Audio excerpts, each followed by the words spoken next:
नमस्कार दोस्तों, कैसे हैं आप लोग। 14 जुलाई 2020 के एडिटोरियल डिस्कशन में आपका स्वागत है। सबसे पहला आर्टिकल जो हम डिस्कस करने वाले हैं आपके सामने है enabling people to govern themselves. सबसे पहले तो ये जानिए इस आर्टिकल को लिखा किसने। इस आर्टिकल को लिखा है अरुण मायरा जी ने। अरुण मायरा जी प्लानिंग कमीशन की मेंबर रह चुकी हैं। अब देखिए, प्लानिंग कमीशन जैसे ऑर्गेनाइजेशन की ये मेंबर रही हैं तो इनको बहुत अच्छी तरीके से पता होगा कि किस तरीके से प्लान बनाए जाते हैं, किस तरीके से स्टैटिस्टिक्स को कंपाइल किया जाता है और उन स्टैटिस्टिक्स के हिसाब से पॉलिसीज को इंप्लीमेंट किया जाता है, पॉलिसीज को फॉर्मुलेट किया जाता है।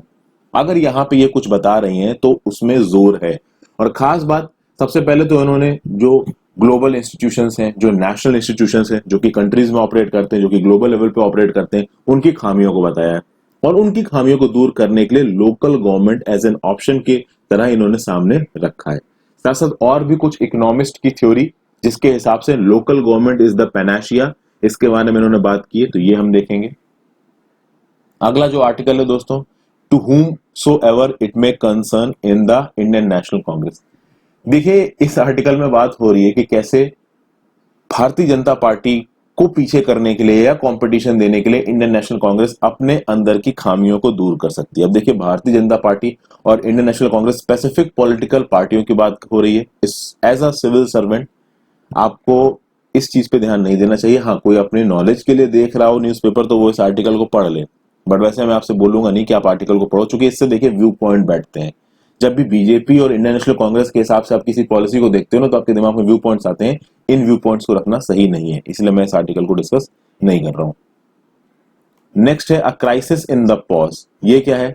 अभी आपको पता ही है राजस्थान में क्या हो रहा है दोस्तों। अगर आपने थोड़ा बहुत भी पॉलिटिक्स पे ध्यान देख रहे हैं, अशोक गहलोत जी वहां के चीफ मिनिस्टर है और उनके साथ जो उनके डेप्यूटी हैं सचिन पायलट, इनके बीच में एक टसल की स्थिति आ गई। कुछ दिन पहले एक न्यूज आई थी जिसमें अशोक गहलोत जी ने कहा कि जो बीजेपी लीडरशिप है वो 15 से 25 करोड़ रुपए दे रही है एक एमएलए को अपनी तरफ खींचने के लिए। इसके बाद काफी बवाल हुआ। तो आप देखोगे कि सचिन पायलट जी, ये मतलब इस तरीके की सिचुएशन आ गई कि वो कांग्रेस से अलग होने की बात कर रहे थे। लगभग सचिन पायलट जी को 30 एमएलए का सपोर्ट है, कुछ इंडिपेंडेंट का भी सपोर्ट है। टोटल 107 लोग हैं कांग्रेस के राजस्थान की लेजिस्लेटिव असेंबली में। नीचे कमेंट सेक्शन में बताइए टोटल मेंबर्स कितने हैं राजस्थान की लेजिस्लेटिव असेंबली में। ये प्रॉब्लम अभी के लिए रिजॉल्व हो गई है क्योंकि ये कहा जा रहा है कि जो कांग्रेस की लीडरशिप थी, राहुल गांधी, प्रियंका गांधी, उन्होंने खुद सचिन पायलट से बात करके इस चीज को सॉल्व किया। हालांकि सचिन पायलट की तरफ से भी ये स्टेटमेंट आ गया है कि वो बीजेपी को ज्वाइन नहीं कर रहे हैं। तो अभी के लिए तो ये पॉलिटिकल टर्मोइल शांत हो गया है। एग्जाम्स के पर्सपेक्टिव में इंपॉर्टेंट कैसे है दोस्तों? देखिए, जीएस पेपर 4 एथिक्स, एथिक्स में मोरालिटी की बात होती है, एथिक्स की बात होती है जीएस पेपर 4 में। ये जो कुछ भी हो रहा है this is very much against the ethics. But बात यह है कि जब भी आप कोई आंसर राइटिंग करें उसमें इस तरीके की चीजों को कोट मत करिए। खासकर कभी भी पॉलिटिकल लीडर्स को कोट मत करिएगा अपने आंसर्स में। हाँ, आप ये जरूर लिख सकते हैं कि the political turmoil which was seen recently in the states of Madhya Pradesh, Rajasthan and Manipur show the political ineptitude and political unrighteousness of the leaders and political parties. इस तरीके से करके आप अपना एक स्टेटमेंट लिख सकते हैं, बट कभी भी किसी लीडर को कोट अपने आंसर में मत करिएगा, क्योंकि ये भी पॉलिटिक्स से रिलेटेड है, कांग्रेस बीजेपी से रिलेटेड है। तो मैं इसको भी डिस्कस नहीं करने वाला हूं। जो सार है, क्रक्स है, वो मैंने इतनी देर में आपको बता दिया। नेक्स्ट, ये आर्टिकल दोस्तों इंपॉर्टेंट होता है, गेन्स फ्रॉम रेन्स।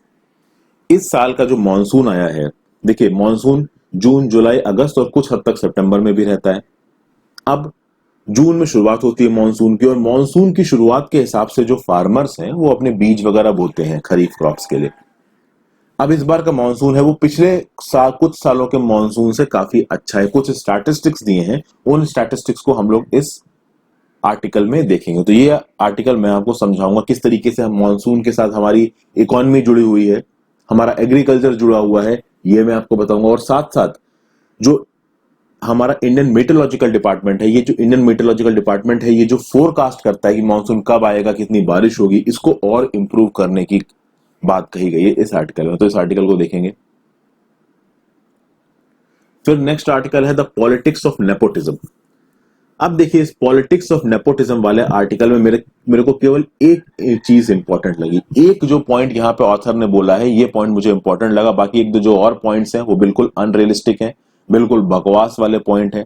तो कौन सा पॉइंट मुझे इंपॉर्टेंट लगा वो मैं आपको बताऊंगा। आप चाहिए तो उसको नोट डाउन कर लीजिएगा, उसको एग्जाम में भी आप कोट कर सकते हैं। एक वैलिड पॉइंट है, बट उसके अलावा जो बेकार पॉइंट है वो भी मैं आपको इस आर्टिकल में बताऊंगा। तो इस आर्टिकल को देखेंगे, आगे चलते हैं। Yet another challenge to the Dalit movement. अब ये जो आर्टिकल है दोस्तों, ये थोड़ा सा अलग है। मैंने इसको डिस्कस तो नहीं किया, बद्री नारायण जी ने इस आर्टिकल को लिखा है, GB Pant social science institute में डायरेक्टर है इलाहाबाद में। इनका यह बोलना है कि देखिए पैंडेमिक आया, पैंडेमिक के चलते बहुत सारे जो माइग्रेंट लेबर्स हैं वो वापस अपने सिटीज में चले गए। काफी सारे यूपी से थे, बिहार से थे।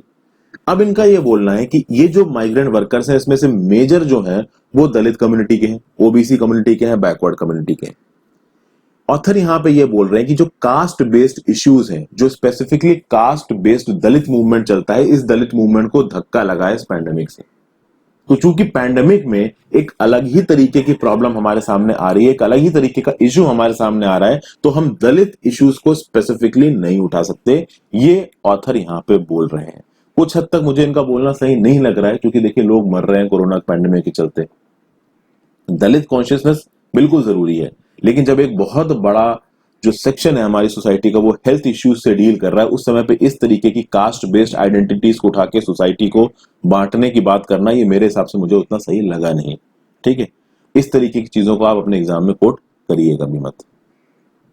आगे चलते हैं।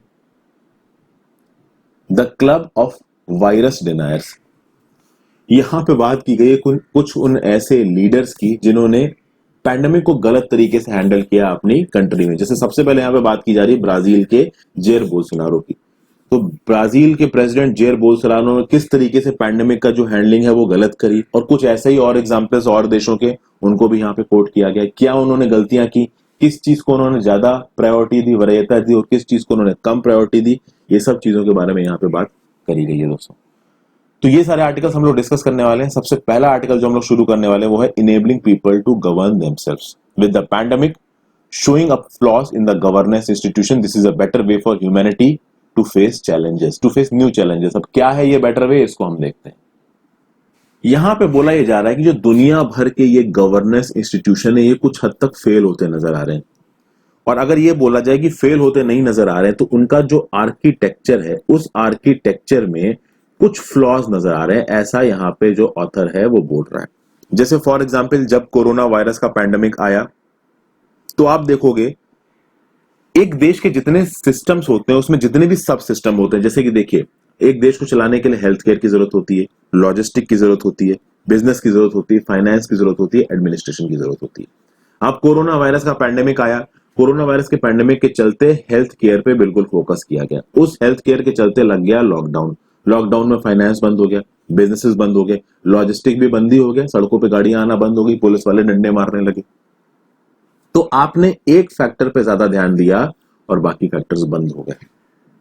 और इस एक फैक्टर की भी बात की जाए, अगर आप हेल्थ केयर सेक्टर की भी बात करो, तो आप देखोगे हेल्थ केयर सेक्टर में भी पूरा का पूरा ध्यान कहां चला गया, पूरा का पूरा ध्यान चला गया कोरोना वायरस के पैंडेमिक पे। तो जब पूरा का पूरा ध्यान चला गया कोरोना वायरस के पैंडेमिक पे, तो दूसरे डिजीज की तरफ ध्यान ही नहीं गया। तो किसी को कैंसर है, किसी को हार्ट की प्रॉब्लम है, किसी को ट्यूबरक्लोसिस है, उनकी तरफ जो भी ध्यान दिया जा रहा था वो बंद हो गया, पूरा का पूरा सोल फोकस आ गया कोरोना वायरस की तरफ। तो आप देखिए इस तरीके के पैंडेमिक के लिए हम तैयार थे नहीं। हमारे जितने भी आर्किटेक्चरल फ्लॉज हैं, सब सिस्टम फ्लॉज हैं, अलग अलग सेक्टर्स में जो फ्लॉज हैं हमारे यहाँ, वो सारे यहाँ पे एक्सपोज हो गए। प्लस केवल इन सब सिस्टम्स में ही नहीं दोस्तों, जो इंटरनेशनल ऑर्गेनाइजेशंस में फ्लॉज हैं वो एक्सपोज हो गए। डब्ल्यूएचओ के रोल के बारे में आपने देखा ही है, डब्ल्यूएचओ की जो हैंडलिंग रही है नो डाउट वो बहुत खराब रही है, और उस हैंडलिंग के चलते दुनिया भर में कोविड फैल गया है। आज ही स्टेटमेंट आया है डब्ल्यूएचओ का चीफ का, वो बोल रहे हैं कि जो कोरोना वायरस की सिचुएशन है, this is going to go worse worse and worse, मतलब और खराब होती जाएगी कोरोना वायरस की ये सिचुएशन। ऐसा बोला है किसने, डब्ल्यूएचओ के चीफ ने। आप देखिए यूएसए ने डब्ल्यूएचओ को छोड़ दिया, और छोड़ेगा भी दोस्तों। देखिए क्या है, डब्ल्यूएचओ का काम था कि वो अपनी हेल्थ इंटेलिजेंस से ये पता चले कि दुनिया भर में कोई बीमारी तो नहीं फैल रही है। यूएसए अगर डब्ल्यूएचओ को सबसे ज्यादा फंडिंग देता था तो इसीलिए देता था कि डब्ल्यूएचओ का ये काम था कि वो बीमारी के बारे में पता करे, और वो काम डब्ल्यूएचओ ने किया नहीं। और आप देखिए यूएस में 1.5 लाख से ज्यादा लोग मर चुके हैं आज के डेट में। तो ऑब्वियसली बात है वो इस ऑर्गेनाइजेशन को छोड़ेगा। बहुत सारे लोग गलत बोल रहे हैं इस ऑर्गेनाइजेशन छोड़ना, लेकिन आप डब्ल्यूएचओ के पर्सपेक्टिव, सॉरी यूएसए के पर्सपेक्टिव सोचिए, वो पैसा क्यों दे रहे थे डब्ल्यूएचओ को, ताकि डब्ल्यूएचओ अपना काम करो। डब्ल्यूएचओ ने अपना काम नहीं किया।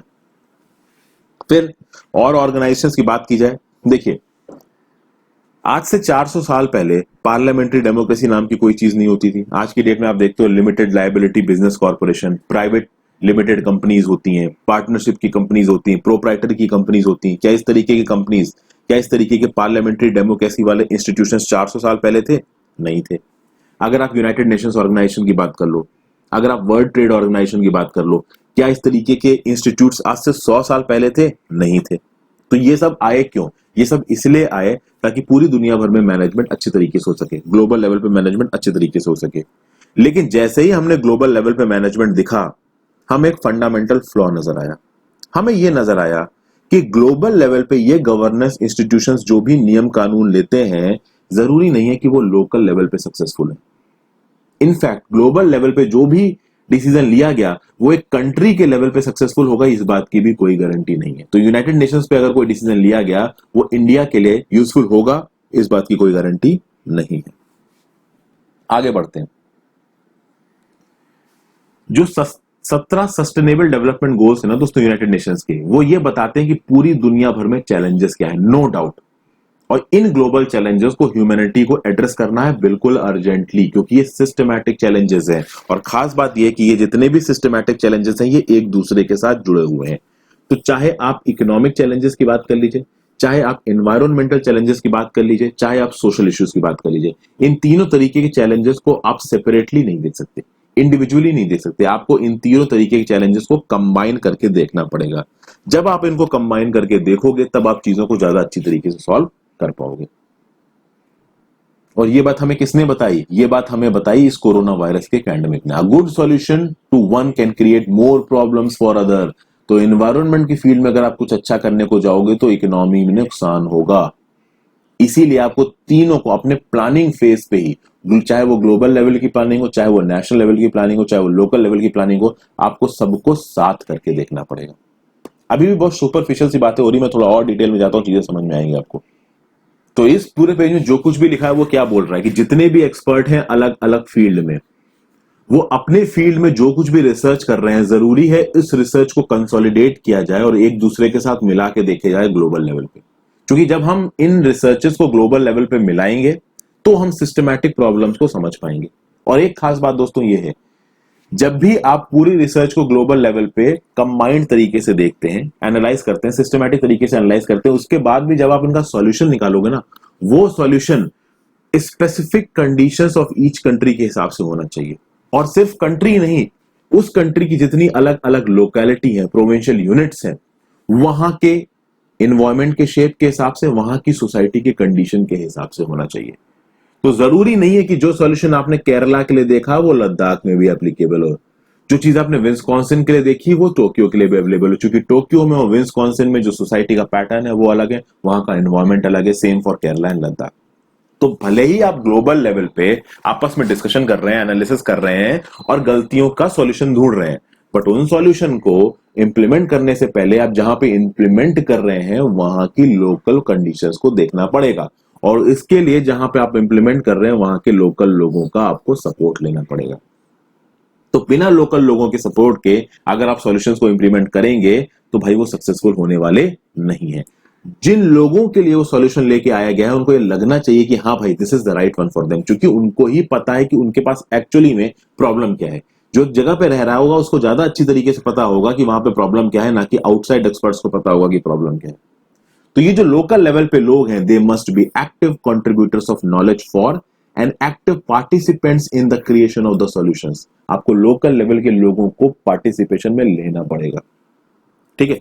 Moreover, the knowledge of different experts about the environment, society and the economy must come together to fit realities on the ground.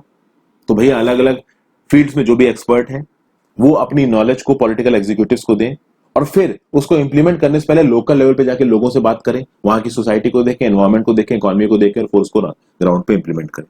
ये बातें बोली गई हैं। एक प्रॉब्लम है दोस्तों, यहाँ पे आगे जाने से पहले मैं आपको एक चीज बताना चाहता हूँ। हमारे यहाँ पे लोकल लेवल पे चीजें इंप्लीमेंट करना बहुत मुश्किल है। क्यों? क्योंकि अगर लोकल लेवल पे चीजें इंप्लीमेंट होने लगेंगी तो जो सेंट्रल लेवल पे लीडर्स बैठे हैं वो क्या बोलेंगे कि उन्होंने क्या किया। तो आत्मनिर्भर प्लान के अंदर लोगों ने बोला, लीडर्स ने बोला कि हमने इतने लाख करोड़ का अनाउंसमेंट किया। और मैं सिर्फ अभी की पॉलिटिकल पार्टी की बात नहीं कर रहा हूं, उससे पहले जो भी पॉलिटिकल पार्टी रही वो सब यही करती रही है। वो बड़े बड़े प्लान्स को अनाउंस करती हैं और उनको सीधे सीधे ऊपर से इंप्लीमेंट करवाती हैं। वो कभी भी लोकल कंडीशंस को देखते नहीं है। प्रॉब्लम क्या है कि जब वो लोकल कंडीशंस को देखेंगे तो वहां पे उनको पैसा लोकल गवर्नमेंट को देना पड़ेगा, और अगर वो लोकल गवर्नमेंट को पैसा दे देंगे, लोकल गवर्नमेंट काम करेंगी, तो सारा क्रेडिट लोकल गवर्नमेंट के पास जाएगा। अगर सारा क्रेडिट लोकल गवर्नमेंट के पास चला गया तो सेंट्रल गवर्नमेंट को क्रेडिट क्या मिलेगा, या स्टेट गवर्नमेंट पे को क्रेडिट क्या मिलेगा? उनको क्रेडिट चाहिए। क्रेडिट के लिए एक स्कीम का क्रेडिट उन्हें लेना पड़ेगा, तो स्कीम उनको बनानी पड़ेगी। जब वो स्कीम खुद बनाएंगे तो लोकल लेवल के जो भी व्यू पॉइंट्स हैं उनको इनकॉर्पोरेट नहीं करेंगे। आप समझ पा रहे हैं ना बेस को? इलेक्टोरल गेन्स जहां पे देखे जाएंगे वहां पे लोकल डेवलपमेंट पे उतना ध्यान नहीं दिया जा पाएगा। ये प्रॉब्लम केवल इंडिया में नहीं, दुनिया भर की बहुत सी कंट्रीज हैं। तो आत्मनिर्भर प्लान बना दिया, स्वच्छ भारत अभियान बना दिया, सारे अभियान तो आपने बना दिए, बट उसमें आपने पूरे इंडिया भर के लिए एक ही तरीके की कंडीशंस को फिट कर दिया। लोकल लेवल की चीजों को आपने देखा ही नहीं, बर्बाद हो जाएगा प्लान। समझ गए मैं क्या बोल रहा हूं? चलिए आगे चलते हैं। यहां पे क्या स्टेटमेंट बोला गया? Governance of the people must be not only for the people, it must be by the people. देखिए, governance of the people be not only for the, केवल पीपल के लिए नहीं होना चाहिए, गवर्नेंस बाय द पीपल होना चाहिए। इसीलिए आप देखोगे गांधी जी और उनके जो इकोनॉमिक एडवाइजर्स थे जैसे कि J C Kumarappa and others, they developed their solutions of local enterprises through observations and experiments on the ground। उन्होंने क्या बोला कि भैया ग्राउंड लेवल पे एक्सपेरिमेंट किया, ऑब्जर्वेशन किया, और उसके हिसाब से लोकल लेवल पे जो सॉल्यूशंस थे उनको डिवाइस किया। आज की डेट में क्या हो रहा है कि कैपिटल सिटीज में बड़ी बड़ी सेमिनार्स होती हैं, अलग अलग देश के लोग आके बैठ के बातचीत करते हैं किसी एक इश्यू पे, और उसके हिसाब से सॉल्यूशन निकालते हैं, जो कि चलने वाला है नहीं। सॉल्यूशन कौन सा चलेगा? जो लोकल लेवल पे डिवाइस किया गया हो। फिर यहाँ पे एक ईएफ शूमाकर जी का नाम बताया गया। ये फाउंडर एडिटर है जनरल रिसर्जेंस के, ऑथर भी है स्मॉल इज ब्यूटीफुल के। इन्होंने 1970 में पॉइंट आउट किया था the flaws in the economic theories that were driving public policy in capitalist as well as communist countries. He had proposed a new economics founded on local enterprise. तो 1970s, मतलब EF Schumacher ने अपनी general resurgence में ये बात बोल दी थी कि अभी के लिए जो इकोनॉमिक थ्योरीज ऑपरेट कर रही हैं उनके फ्लॉज बहुत जल्दी हमारे सामने आ जाएंगे, और इसीलिए उन्होंने एक नई इकोनॉमिक्स को प्रपोज किया था जिसमें उन्होंने लोकल एंटरप्राइज की बात की थी। तो ईएफ शूमाकर जी ने भी लोकल एंटरप्राइज की बात की है, महात्मा गांधी जी ने भी लोकल एंटरप्राइज की बात की है, और एक और इकोनॉमिस्ट है, वुमेन है, एलिनोर ऑस्ट्रॉम, जिन्होंने पहली वुमेन थी, ये नोबेल प्राइज जीता था इन्होंने इकोनॉमिक्स में 2009 में। इन्होंने बोला she had developed the principles for self-governing communities from research on the ground in many countries including India। तो इन्होंने उन प्रिंसिपल्स को डिवाइस किया था जो कि सेल्फ गवर्निंग कम्युनिटीज को अडॉप्ट करने चाहिए, और इसके लिए उन्होंने काफी सारी ग्राउंड पे रिसर्च भी की थी। तो देखिए ये इंपॉर्टेंट पॉइंट्स है दोस्तों। तो गांधी जी और जेसी कुमारप्पा वाला स्टेटमेंट अपने नोट्स में इनकॉर्पोरेट कर सकते हैं, ईएफ शूमाकर वाला स्टेटमेंट अपने नोट्स में इनकॉर्पोरेट कर सकते हैं, और एलिनोर ऑस्ट्रॉम वाला स्टेटमेंट अपने नोट्स में इनकॉर्पोरेट कर सकते हैं। और इन तीन स्टेटमेंट्स को आप कहीं पे भी कोट कर सकते हो, काफी काम के स्टेटमेंट्स है ये। ठीक है, आगे चलते हैं। अब देखिए कुछ और इंपॉर्टेंट पॉइंट्स हैं जिनको बता के जल्दी से मैं इस आर्टिकल को खत्म करता हूं।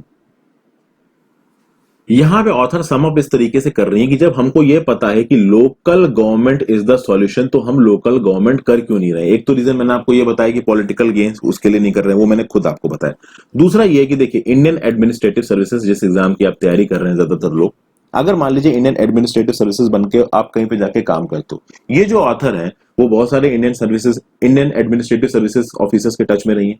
तो इन्होंने बोला दो तरीके के आईएएस ऑफिसर हैं। एक तरीके के आईएएस ऑफिसर वो हैं जो कम्युनिटी लेड इनिशिएटिव्स में पार्टिसिपेट करते हैं, सेल्फ हेल्प ग्रुप्स को ज्यादा बढ़ावा देते हैं, और एक ऐसे आईएएस ऑफिसर्स हैं दो जैसे स्वच्छ भारत अभियान जैसे ये इनिशिएटिव्स को सक्सेसफुल बनाने की कोशिश करते हैं। तो दो तरीके के आईएएस ऑफिसर्स की कैटेगरी बताई यहाँ पे ऑथर ने, एक जो कम्युनिटी लेड इनिशिएटिव्स को जोर देते हैं, सेल्फ हेल्प ग्रुप्स को जोर देते हैं, दूसरे तरीके के आईएएस ऑफिसर हैं जो मान लीजिए स्वच्छ भारत अभियान को इंप्लीमेंट करने की कोशिश कर रहे हैं। अब ये जो पहला वाला इनिशिएटिव है ये लोकल गवर्नमेंट को प्रमोट कर रहा है, जो दूसरा वाला इनिशिएटिव है वो सेंट्रली डिवाइज्ड स्कीम को लोकल लेवल पे लगाने की कोशिश कर रहा है। तो ऑब्वियस ही बात है यहाँ पे ऑथर डायरेक्टली या इनडायरेक्टली ये कहना चाह रही हैं कि पहले वाले ग्रुप वाले आईएएस ऑफिसर ज्यादा कामयाब होंगे, भले ही दोनों की काबिलियत सेम हो, दोनों ग्रुप ऑफ आईएएस ऑफिसर्स की काबिलियत सेम हो। उसके बाद ये भी बोला गया कि देखिए एक सर्वे हुआ, सर्वे क्या हुआ, एक मीटिंग हुई थी शिमला में, आईएएस ऑफिसर्स जो थे शिमला के वो comptroller and auditor general of India के साथ मिल रहे थे, 2013 की बात है। और उसमें कैग ने सवाल उठाया कि जब इतनी सारी स्कीम्स बनाई गई है लोगों के लिए तो वो स्कीम सक्सेसफुल क्यों नहीं हो रही है? तो एक आईएएस ऑफिसर ने उठ के बोला कि देखिए सर 300 स्कीम्स हैं सेंटर और स्टेट गवर्नमेंट की, जो लोग हैं हिमाचल प्रदेश में उनको पता ही नहीं है कि कौन कौन सी स्कीम है, वो कौन सी स्कीम में एलिजिबल हैं ये नहीं है, इतनी ज्यादा स्कीम्स आ गई है मार्केट में, कोई सेंट्रलाइज्ड कोऑर्डिनेशन है ही नहीं। फिर यहाँ पे एग्जांपल दिया गया कि कोरोना वायरस के पैंडेमिक को डील करने में अगर किसी स्टेट ने सबसे अच्छा रोल प्ले किया है तो वो केरला का स्टेट है। देखिए वहां पे कैसे पैंडेमिक को इन्होंने कंट्रोल किया, जबकि शुरुआत केरला से हुई थी कोविड-19 की। आप देखिए वियतनाम जैसे देश हो गए, ताइवान जैसे देश हो गए, ये आज की डेट में काफी आगे हैं, कोरोना के पैंडेमिक को डील करने में भी बहुत अच्छे हैं। क्यों है? और बिजनेस के फील्ड में भी वियतनाम हमको बहुत टक्कर दे रहा है। क्यों दे रहा है? क्योंकि वो लोकल गवर्नमेंट को बढ़ावा देते हैं, उनका जो गवर्नेंस सिस्टम है वो इंडिया से बहुत अच्छा है। तो इसीलिए ऑथर यहां पे सम अप इस तरीके से कह रहा है कि गवर्नमेंट फॉर द पीपल तो है, बाय द पीपल भी होनी चाहिए। ठीक है, तो government for the people and bye the people, तो गवर्नमेंट पीपल के लिए तो है लेकिन पीपल के द्वारा भी होनी चाहिए, यानी पीपल अगर एडमिनिस्ट्रेशन में इन्वॉल्व होंगे तो ज्यादा अच्छा एडमिनिस्ट्रेशन होगा, ज्यादा अच्छा गवर्नेंस होगा। इस बात के साथ इस आर्टिकल को सम अप किया है ऑथर ने। ठीक है, आगे चलते हैं। गेन्स फ्रॉम रेन्स की हम लोग बात करेंगे। A steady well spread monsoon spells good news for farmers and the economy। क्या बोला गया है यहाँ पे? देखिए आर्टिकल की शुरुआत कुछ इस तरीके से करी गई कि इस बार का जो मॉनसून आ रहा है इंडिया में वो मॉनसून काफी प्रॉमिसिंग बताया जा रहा है। अभी तक जो मॉनसून की स्पीड रही है इंडिया में आने में वो बहुत अच्छी रही है। आप देखिए मॉनसून नॉर्मल कर इंडिया में कौन से महीनों में होता है? जून से सितंबर में। तो जुलाई अगस्त मेन महीने होते हैं और जून और सितंबर के पार्शियल आप कह सकते हैं टाइम में ये मॉनसून रहता है। अभी के लिए जितना भी मॉनसून आया है दोस्तों वो नॉर्मल से 14% ज्यादा है। वैसे देखा जाए जितना भी पानी साउथ ईस्ट मॉनसून से बरसता है जून में approximately 17% of the monsoon rainfall होती है, बट इस बार अब तक 14% ज्यादा रेनफॉल हुई है, ये बात बोली गई है। फिर ये बोला गया है कि कभी कभी मॉनसून के आने में डीले हो जाते हैं, 1 हफ्ते से 2 हफ्ते से ये डीले हो जाता है। इस बार ये डीले हुआ नहीं है।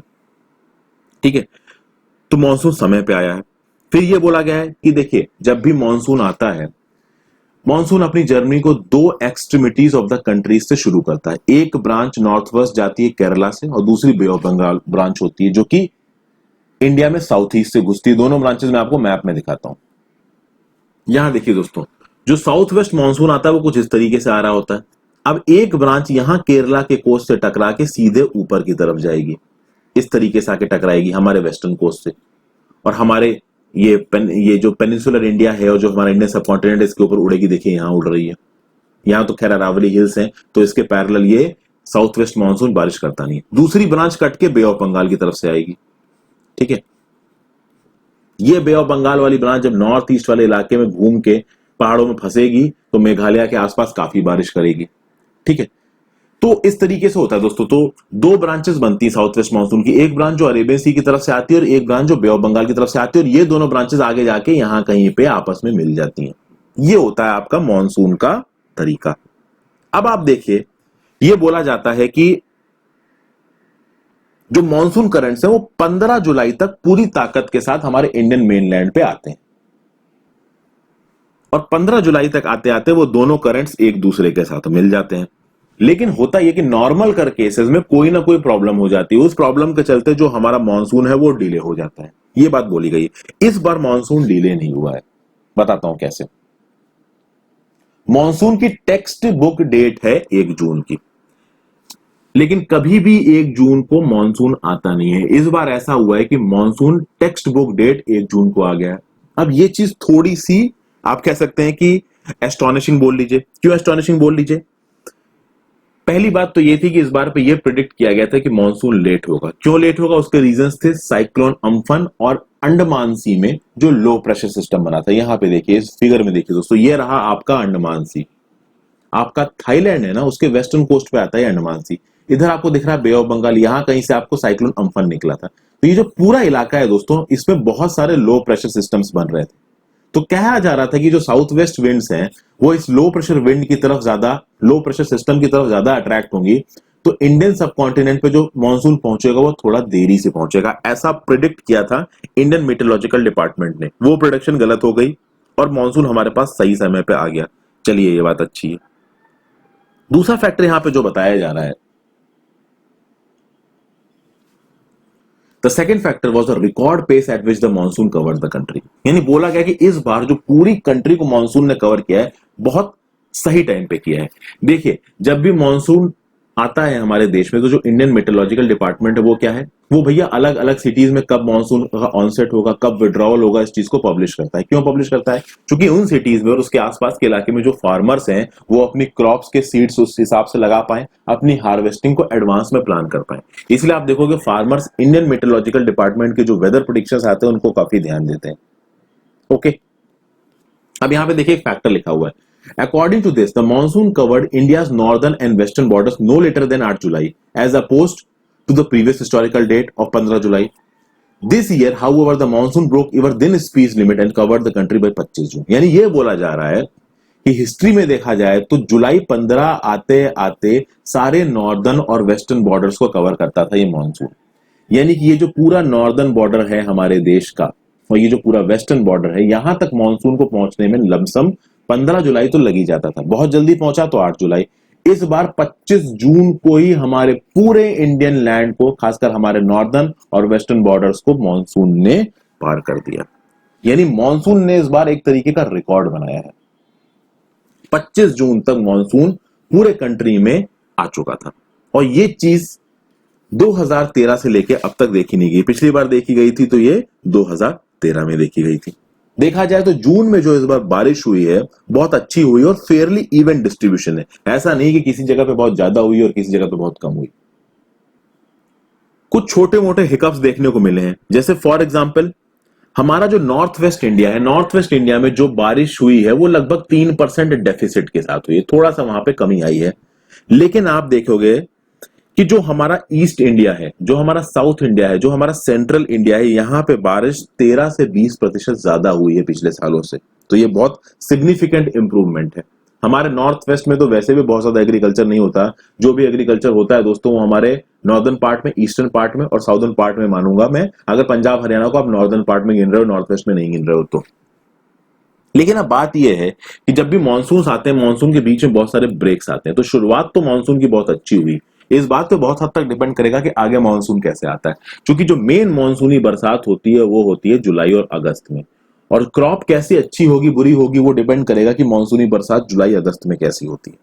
अब देखिए हमारे पास कुछ लिमिटेशंस है। जो हमारी मेट्रोलॉजिकल एजेंसीज हैं वो बहुत ज्यादा प्रॉपर तरीके से ये नहीं बता सकती कि आगे आने वाले समय में मीडियम टर्म में फोरकास्ट कैसे होने वाला है रेन का। तो ऑथर एक बात तो यहां पे ये बोल रहा है कि जो मीडियम टर्म है मीडियम टर्म में जो रेनफॉल का फोरकास्ट है उसको इंप्रूव करना चाहिए इंडियन मेट्रोलॉजिकल डिपार्टमेंट को। प्लस ये जरूरी है कि जुलाई और अगस्त में पानी बरसे, क्योंकि जुलाई अगस्त में पानी नहीं बरसा तो पूरी फसल बेकार हो जाएगी। यहां 2-3 बातें कही गई और इसके लिए आईएमडी को बोला गया है कि आईएमडी और अच्छा करे अपना वेदर प्रेडिक्शन सिस्टम। लेकिन देखिए दोस्तों एक बात मैं आपको और बता दूं, इंडियन मेट्रोलॉजिकल डिपार्टमेंट का जो वेदर प्रेडिक्शन सिस्टम है ना, is one of the best in the world. कोई डाउट नहीं है इसमें, क्योंकि हमारे अगल बगल का ये जो इंडियन ओशन के बीच में जो लो प्रेशर सिस्टम्स बनते हैं और जो मानसून के आने के ऑनसेट के और जो मूव करने के जो पैमाने हैं उसमें इतने ज्यादा फैक्टर्स इफेक्ट डालते हैं ना कि कभी भी प्रॉपर तरीके से 100% एफिशिएंसी के साथ मानसून को प्रेडिक्ट करना इम्पॉसिबल है इंडियन मेट्रोलॉजिकल डिपार्टमेंट के लिए। But yes there is always an scope for improvement, तो इंप्रूवमेंट होना चाहिए। ये सब बातें कही जा रही हैं। आगे चलते हैं दोस्तों, नेक्स्ट आर्टिकल है। ये आर्टिकल काफी बढ़िया है, the club of virus deniers. यहां पे बात की गई है उन लीडर्स की जिन्होंने कोरोना वायरस के पैंडेमिक पे ध्यान नहीं दिया, अपनी इकोनॉमी को ओपन रखा और उसके बाद उन कंट्रीज में सीवियर हेल्थ और इकोनॉमिक क्राइसिस फैल गई, जिसमें लीड ले रहे हैं ब्राजील के प्रेसिडेंट। ब्राजील में अब तक 18,60,000 लोग इन्फेक्ट हो चुके हैं और 72,000 लोग की मौत हो चुकी है। यहां पे कहा क्या जा रहा है देखिए, थोड़ा सा एक लीडर के लिए ऐसा लिखना तो नहीं चाहिए, बट देखिए क्या लिखा है ऑथर में। Mister Bolsonaro's ostrich-like behavior towards the unprecedented public health crisis is default logic। ऑस्ट्रिच-like behavior यहां बोला जा रहा है। ऑस्ट्रिच-like behavior क्या होता है? देखिए जब भी ऑस्ट्रिच जो बर्ड है दोस्तों, उसके सामने अगर कोई डेंजर आता है और उसको लगता है कि this is an unavoidable danger, इससे बचा नहीं जा सकता है, तो ऑस्ट्रिच अपने आगे वाले सर को नीचे कर लेता है, कुछ इस तरीके का कर लेता है। सब लोग बोलते हैं कि ऑस्ट्रिच अपने हेड को सैंड में बरी कर लेता है। एक्चुअली वो सैंड में बरी नहीं करता, बट वो अपने हेड को ऐसे भर लेता है। मतलब कि जो डेंजर है वो आना ही आना है। अगर कोई शेर सामने से आ रहा है तो वो इस ऑस्ट्रिच को बर्ड को मार के खा ही जाएगा, उसके सर नीचे करने से क्या होगा। लेकिन ये ऑस्ट्रिच लाइक बिहेवियर बोला जाता है। कुछ इस तरीके का बिहेवियर यहाँ पे जो ब्राजीलियन प्रेसिडेंट है मिस्टर जेयर बोल्सोनारो, उन्होंने ये दिखाया है। उन्होंने शुरुआत में वायरस को क्या बोला कि this is a little flu. उन्होंने लोगों को बोला कि जिनका एथलेटिक पास्ट है और इनका भी एथलेटिक पास्ट है, इनको वरी करने की जरूरत नहीं है, ये पब्लिक में भी मास्क नहीं पहनते थे। फिर फाइनली जब जुडिशरी ने एक वर्डिक्ट पास किया कि मास्क पहनिए, तब इन्होंने मास्क पहनना शुरू किया। ठीक है, फिर उल्टे सीधे मेडिकल क्योर्स की बात करने लगे वायरस को सॉल्व करने के लिए। लॉकडाउन रिस्ट्रिक्शंस को लगाने से शुरुआत में उन्होंने मना कर दिया, इनकरेज किया कि मास रैलीज होनी चाहिए, अपने हेल्थ मिनिस्टर को फायर कर दिया। जो दूसरा हेल्थ मिनिस्टर आया उसने रिजाइन कर दिया 1 महीने के बाद ही, क्योंकि प्रॉपर एक्शंस लिए नहीं जा रहे थे कोरोना वायरस को सॉल्व करने के लिए। तो इस तरीके के जो एक्शंस लिए हैं ब्राजीलियन प्रेसिडेंट ने, ये एक पैरेलल वर्ल्ड को दिखाते हैं, ये एक ऐसे वर्ल्ड को दिखाते हैं जिसमें रियलिस्टिक तरीके की बातें हो नहीं रही हैं। और केवल यही नहीं है दोस्तों, इनके लीक को बहुत सारे लोग ज्वाइन करते हैं, जैसे कि ब्रिटेन के प्रधानमंत्री बोरिस जॉनसन। ब्रिटेन के प्रधानमंत्री बोरिस जॉनसन के बारे में आपको याद होगा दोस्तों, इन्होंने हर्ड इम्यूनिटी की बात की थी। हालांकि हर्ड इम्यूनिटी तब आती है जब वो एक बहुत बड़े लेवल पे लोगों को इन्फेक्ट कर जाती है। जैसे इंडिया में अगर बात की जाए तो हर्ड इम्यूनिटी तब आएगी जब 70% लोग कोरोना वायरस से इन्फेक्ट हो जाएंगे। अब आप सोचिए 70% लोग कोरोना वायरस से इन्फेक्ट होना, 7-8 लाख लोगों को अभी हुआ है और 70% ऑफ द इंडियन पॉपुलेशन को आप कोरोना वायरस करा दोगे, तब हर्ड इम्यूनिटी आएगी। तो हर्ड इम्यूनिटी जैसे आइडियाज फ्लॉप हैं, शुरू में ही फ्लॉप हो गए थे। तो आप देखोगे बोरिस जॉनसन ने भी, इंग्लैंड में लॉकडाउन लगाने में देरी हुई, पूरे इंग्लैंड में वाइल्ड फायर की तरह आपका कोरोना वायरस फैल गया। डोनाल्ड ट्रंप ने भी यही किया। डोनाल्ड ट्रंप ने शुरू में लॉकडाउन लगाया नहीं। आप देख सकते हैं यूएसए में हाईएस्ट नंबर ऑफ केसेस हैं, हाईएस्ट नंबर ऑफ डेथ्स हैं। आप देखिए कि निकारागुआ का जो वाइस प्रेसिडेंट है रोजारियो मुरेलो, उन्होंने भी बोला कि कोविड-19 के दौरान लव इन टाइम्स ऑफ कोविड-19 वाली वॉक निकाली। बेलारस के प्रेसिडेंट अलेक्जेंडर ल्यूकाशेंको ने क्या बोला कि वोडका पियो और गांव में खेतों में जाके ट्रैक्टर चलाओ, सब अच्छे हो जाएंगे। तंजानिया के प्रेसिडेंट ने बोला कि कोविड-19 चलो, कोविड-19 में जाके चर्च में हम लोग पूजा करते हैं, क्योंकि जीसस की बॉडी में तो कभी कोरोना वायरस आ ही नहीं सकता। फिर भैया तुर्कमेनिस्तान के जो हेड हैं गुरबांगुली, उन्होंने तो कोरोना वायरस शब्द को ही सेंसर करवा दिया। तो आप देखिए इस तरीके के जो मॉडल्स है पूरी दुनिया में फेल हो गए हैं। इसमें लीडर माना जा रहा है मिस्टर जेयर बोल्सोनारो को, बोरिस जॉनसन को, जो कि यूके के प्राइम मिनिस्टर है। यहां पे दोस्तों क्या बात बोली गई है, यहां पे राइट और लेफ्ट नहीं बोला गया, यहां पे बोला गया कि ये वो पॉलिटिशियंस हैं जो एक्सट्रीम डिसीजन मेकिंग लेते हैं। और इन पॉलिटिशियंस के लिए खास बात क्या थी? इन पॉलिटिशियंस के लिए खास बात यह है कि इन्होंने इकोनॉमी को ज्यादा इंपॉर्टेंस दी, लाइफ को कम इंपॉर्टेंस दी। ये बात इनकी ये सबसे बड़ी गलती बताई जा रही है यहां पे। तो इन लीडर्स ने सोचा कि हम बिजनेस को कैसे बंद कर सकते हैं, हम लोगों को ऑफिस जाने से कैसे रोक सकते हैं, उनकी कमाई बंद हो जाएगी। इकोनॉमी को, इकोनॉमिक एलिमेंट को इन्होंने ज्यादा इंपॉर्टेंट दिया, इस बात पे ध्यान नहीं दिया कि ये वायरस लग गया तो पब्लिक हेल्थ इमरजेंसी आ जाएगी। तो पब्लिक हेल्थ इमरजेंसी से ज्यादा इन्होंने इकोनॉमी को वो दिया, इंपॉर्टेंस दिया, और उसका आप इफेक्ट यहां पे देख ही रहे हैं क्या हो गया है। ठीक है, तो इनकी जो अप्रोच थी वो फ्लॉड थी और इसके लिए हिस्ट्री इनको कभी माफ नहीं करेगी, ऐसा ऑथर बोल रहा है। तो इस तरीके की जो फ्लॉड अप्रोच है दोस्तों, ये एग्जांपल्स आप अपने ये पेपर में कोट कर सकते हो। तो मिस्टर बोल्सोनारो का एग्जांपल, बोरिस जॉनसन का एग्जांपल, और जो बाकी कंट्रीज के एग्जांपल्स आप जाके आर्टिकल में देख लीजिए, चाहिए तो नोट्स बना लीजिए। इनको देखिए, कोरोना वायरस की हैंडलिंग की जब भी बात आएगी, यूपीएससी मेंस में सवाल होने वाले हैं कोरोना वायरस से, तो वहां पे उस हैंडलिंग में आप इन लीडर्स का नाम लिख सकते हो, जो कि इंडिया के नहीं है तो आप लिख सकते हो, इनको आप क्रिटिसाइज कर सकते हो, कोई प्रॉब्लम नहीं है। उल्टे सीधे वर्ड्स मत लिखना, जैसे कि ऑस्ट्रिच लाइक बिहेवियर, इस तरीके के शब्दों का इस्तेमाल मत करिएगा। आप बोलिएगा immature handling of the crisis, इस तरीके से आप कर सकते हो, लिख सकते हो, कोई प्रॉब्लम नहीं है। तो ये एक आर्टिकल था दोस्तों इंपॉर्टेंट। आगे चलते हैं, द पॉलिटिक्स ऑफ नेपोटिज्म। इसके बारे में देखिए क्या बोला गया है। पॉलिटिक्स ऑफ नेपोटिज्म की जब बात आती है, सुशांत सिंह राजपूत की अभी डेथ हुई, सारा बवाल उसके बाद ही होना शुरू हुआ है। अब जब भी नेपोटिज्म की बात आती है, ऑथर का यह बोलना है कि नेपोटिज्म की जो अप्रोच है, नेपोटिज्म की तरफ जो हमारी अप्रोच है, जो हमारा थॉट प्रोसेस है, वो गलत है। इन्होंने शुरुआत से देखिए कैसे बोला है। In pre modern societies the realms of domesticity and work were merged when the family with the family playing a central role in determining an individual's entry not only into an occupation but also the public sphere।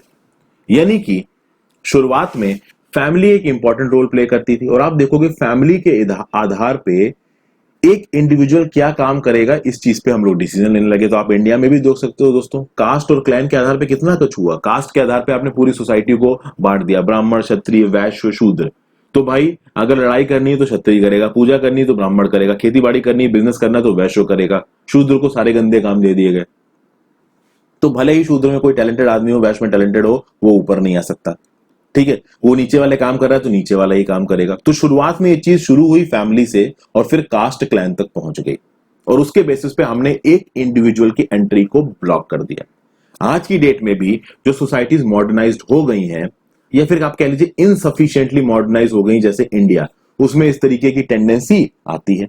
Bollywood में भी हमको देखने को मिल रही है। आप देखिए बॉलीवुड में भी फैमिली को तवज्जो दी जा रही है। कुछ जो बड़े एक्टर्स हैं बड़ी बड़ी फैमिली से आए गए हैं, ठीक है, बाकी लोगों को अंदर घुसने का मौका नहीं दिया जा रहा। तो मेरिट को लास्ट प्रेफरेंस दी जाती है और जो लोग वेल कनेक्टेड हैं, जो अच्छी फैमिली से आते हैं, उनको ज्यादा वैल्यू दी जाती है। ये चीज हमारी अपर कास्ट डोमिनेंस में भी नजर आती है। तो ये जो नेपोटिज्म का कंसेप्ट बताया यहाँ पे ऑथर ने, उन्होंने बोला है कि ये फैमिली के साथ साथ कास्ट के लेवल पे भी ऑपरेट करता है, लेकिन इससे भी ज्यादा एक बड़े लेवल पे ऑपरेट करता है। ऑथर ये बोल रहा है, ऑथर क्या बोल रहा है, deep historical inequalities and dwindling welfare state have made India one of the most unequal societies in the world, with the richest 1% holding four times the wealth of the bottom 70%। Author यहां बोलना चाह रहा है कि India में ये जो historical inequalities है निकली कहां से, निकली इस चीज से कि देखिए India one of the most unequal societies है। आप देखेंगे इंडिया में जो टॉप के 1% अमीर है वो बॉटम के 70% अमीर के 4 गुनी दौलत अपने पास रखते हैं। तो हमारी जो सोसाइटी है वो हाईली अनइक्वल सोसाइटी है। और आप देखिए ये जो नेपोटिज्म निकल रहा है हमारी सोसाइटी में, वो एक्चुअली में उसका जो मेन वजह है ना, वो वजह है हमारी इनइक्वालिटी। अगर हम एक ऐसी हाइपोथेटिकल सोसाइटी को एक सेकंड के लिए इमेजिन कर पाए जहां पे परफेक्ट सोशियो इकोनॉमिक इक्वालिटी हो, वहां पे नेपोटिज्म जैसी चीजें बहुत कम हो जाएंगी, एक लेवल प्लेइंग फील्ड आ जाएगा। ठीक है, इसीलिए अगर आपको नेपोटिज्म के साथ टैकल करना है तो पॉलिटिकल मोबिलाइजेशन करना पड़ेगा अगेंस्ट सोशियो इकोनॉमिक इनइक्वालिटी। ये जो हमारी सोसाइटी में सोशियो इकोनॉमिक इनइक्वालिटी है ना, इसको कम करना पड़ेगा। हर फील्ड में नेपोटिज्म कम करना पड़े होने लगेगा। इससे आप कैसे कर सकते हो, तो आप अफर्मेटिव एक्शन लो, उसके अगेंस्ट में प्रॉपर लॉ बनाइए, यूनिवर्सल एक्सेस दीजिए पब्लिक हेल्थ को, पब्लिक एजुकेशन को। तो कास्ट के बेसिस पे जो लोअर कास्ट के बच्चे उनको आप स्कूल में नहीं जाने देते हो, ऐसा मत करिए। सबको पब्लिक हेल्थ का एक्सेस मिलना चाहिए।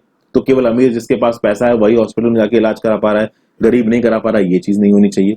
इनहेरिटेंस टैक्स जैसी चीजें होनी चाहिए। रीडिस्ट्रीब्यूटिव पॉलिसीज, यानी कि जिसके पास ज्यादा दौलत है उस पर ज्यादा टैक्स करो, उस टैक्स को लेके फिर गरीबों को दो। तो आप क्या कर रहे हो कि दौलत को रीडिस्ट्रीब्यूट कर रहे हो। इस तरीके की चीजें आप करो। हालांकि इनहेरिटेंस टैक्स जैसी चीजें दोस्तों काफी मुश्किल है आज की डेट में होनी।